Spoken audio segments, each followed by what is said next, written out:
à une assemblée, ce qui n'est pas négociable dans ce pays, c'est laïcité et égalité homme-femme. Mais pourquoi tu le dis à cette assemblée-là de citoyens majoritairement français? Je vais te dire une chose, c'est pas négociable pour moi la laïcité, mais qui la négocie aujourd'hui? Qui est en train de dire qu'il faut changer la loi de 1905? Qui est en train de nous raconter qu'après qu'on nous ait dit vous n'êtes pas intégrés, qu'on est en train de prouver... Non, qu'on est en train de prouver dans ce pays qu'on est intégré. Je suis désolé, la majorité de cette salle, c'est des gens qui sont intégrés à la loi de 1905. Et on dit, est-ce qu'il ne faudrait pas changer la loi? Mais ça gêne qui la loi maintenant? Quand on est trop...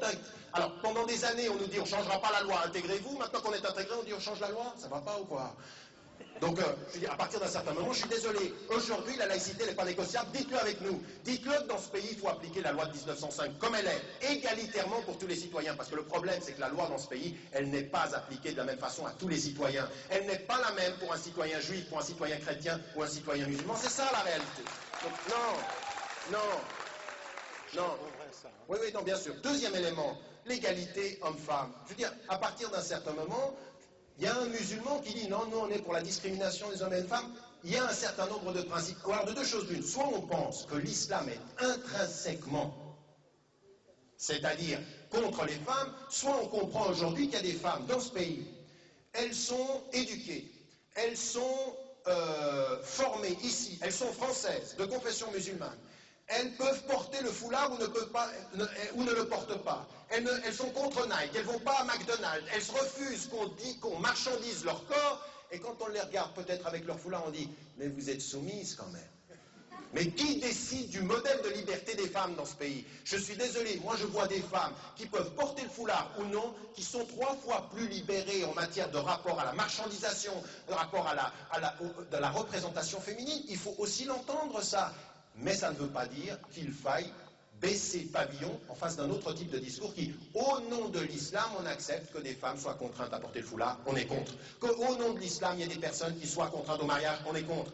Il y en a plein de personnes qui disent ça, il faudrait peut-être qu'on commence à entrer. Alors, moi, ce qui me paraît plus important, c'est que quand on est dans une assemblée comme ça, moi, ce qui n'est pas négociable dans ce pays, ce qui n'est pas négociable, et j'aimerais qu'on le dise, mais il faut qu'on le dise tous ensemble, ce qui n'est pas négociable dans ce pays, c'est la discrimination au faciès. Ce qui n'est pas négociable dans ce pays, c'est le fait qu'il y ait des emplois pour les uns et pas d'emplois pour d'autres. Ce qui n'est pas négociable dans ce pays, c'est une application de la loi à géométrie variable selon qu'on est un citoyen reconnu à égalité ou représenté de façon discriminée ou minoritaire. C'est ça pour moi qui n'est pas négociable. Le reste, c'est acquis, c'est simplement une espèce de ronronnement qu'on est en train de nous faire chaque année pour essayer de nous stigmatiser, de mettre une certaine population. Il faut le refuser. Vous devriez être dans l'altermondialisation au premier rang de ce combat avec nous, si nous sommes du même combat, et nous en sommes. Nous sommes de ce même combat. Et ma conclusion, elle est celle-ci, c'est de dire que tout ça, ce sont des critiques qui sont adressées généralement, mais que nous avons aussi, nous,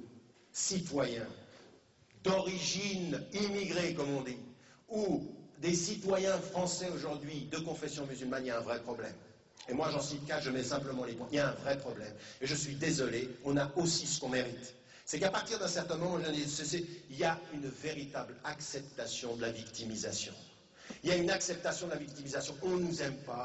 Il y en a marre de ça. Je veux dire, aujourd'hui, soit on est des citoyens accomplis, il y en a plein ici. Le rapport à l'État dans ce pays, à l'autorité locale, c'est le droit. J'ai des droits dans ce pays, point à la ligne. Il n'y a pas de citoyenneté minoritaire, vous allez accepter mes droits et il faut le poser comme tel. C'est-à-dire qu'à partir d'un certain moment, moi, quand je discute avec Bernard Cassem ou avec d'autres de l'altermondialisation ou avec des autorités, j'ai rien à lui prouver. T'acceptes pas, on a des principes et on discute à égalité. Point à la ligne. Et c'est comme ça qu'on va discuter avec n'importe qui. Cessons la victimisation, elle est entretenue par un certain nombre de personnes qui pensent à notre place, elle est acceptée par un certain nombre de personnes qui aiment qu'on pense à leur place, ou qui aiment se mettre dans une position conflictuelle. Et c'est le deuxième problème, c'est cette vision du regard absolument conflictuel. On n'est plus musulman quand on est contre le français. Ça, c'est n'importe quoi. Et je suis désolé, ça existe dans nos milieux, dans nos associations. C'est-à-dire de penser que l'islam n'est véritablement purifié que quand il est en opposition. Non, aujourd'hui, ce qu'il faut qu'on construise, c'est un véritable discours des valeurs communes. On a le droit à nos valeurs, on a le droit à notre identité, mais on a des valeurs communes. Et c'est là-dessus qu'on doit discuter. Nos spécificités, par ordre de la loi et de la Constitution, elles sont respectées dans ce pays. Et à partir de cela, on a des valeurs communes. Il faut qu'on s'engage. Il faut aussi qu'on arrête de mélanger les genres. Tout ce qui est aujourd'hui la réalité de la politique sociale, de la discrimination à l'école n'est pas contre l'islam. C'est autre chose. Et surtout, il ne faut pas tomber dans ce piège. Il ne faut surtout pas tomber dans le piège de dire aujourd'hui que c'est l'islam qui produit de l'antisémitisme dans ce pays. Ce n'est pas vrai. La réalité de l'antisémitisme et qui est produit aujourd'hui des jeunes désœuvrés, c'est des politiques sociales qui laissent des gens laissés pour compte et qui ne leur donnent absolument pas une identité personnelle qui soit digne et reconnue par ce pays. Alors on produit des tranchées, puis après on s'inquiète, on dit ça doit être l'islam. Non, c'est des politiques sociales qu'il faut pointer du doigt, il ne faut pas tomber dans le mélange des genres que parfois le gouvernement nous pousse à faire. Et puis tout cela, c'est cela qui doit nous engager à des valeurs communes, comprendre que là nous sommes dans l'enrichissement. Parce que moi je pense une chose, dans le combat d'années et d'années que Bernard Cassem, que d'autres ont eu, attaque tout le mouvement intermondialiste, c'est une énorme chance que des citoyens de confession musulmane rejoignent ces rangs. Ce sera intellectuellement riche et intellectuellement sain.